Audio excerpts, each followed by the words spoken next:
Darling Prabhas, Deepika Padukone, Amitabh Bachchan, Kamal Haasan ప్రధాన పాత్రలో నటించిన కల్కి 2898 ఏడీ మూవీ బాక్సాఫీస్ దగ్గర రికార్డులు సృష్టిస్తోంది.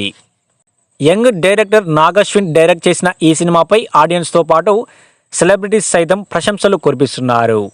ఇక ఈ సినిమాలో సుప్రీం యాస్మిన్ పాత్ర పోషించిన కోలీవుడ్ స్టార్ కమల్ హాసన్ తాజాగా మీడియాతో మాట్లాడారు. ఈ సందర్భంగా కల్కి పార్ట్ 2పై అదిరిపోయే అప్డేట్ను ఆయన ఇచ్చారు. కల్కి సినిమాను తాజాగా చెన్నైలో చూసిన ఆయన మీడియాతో మాట్లాడుతూ, కల్కి రెండో భాగంలోనే నా పాత్ర అధికంగా ఉంటుంది. ఒక అభిమానిగా మొదటి భాగం చిత్రీకరణలో పాల్గొన్నా. ఇండియన్ సినిమా ఇప్పుడు గ్లోబల్ స్థాయిలో సందడి చేస్తోంది. దర్శకుడు నాగశ్విన్కు సహనం ఎక్కువ. పురాణాలను సైన్స్కు ముడిపెట్టి కల్కిని అందంగా రూపొందించారు. నన్ను యువ నటుల జాబితాలో చేర్చాలా, అలనాటి నటీనటుల లిస్టులో చేర్చాలా అని ఆయన చాలా ఆలోచించారు.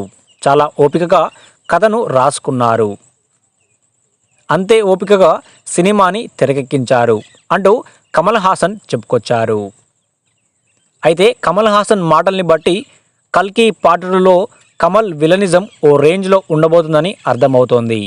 కాగా బాక్సాఫీస్ దగ్గర 190 కోట్లతో రికార్డు ఓపెనింగ్స్ని అందుకున్న ఈ సినిమా ప్రస్తుతం థియేటర్స్లో హౌస్ఫుల్ కలెక్షన్స్తో దూసుకుపోతోంది.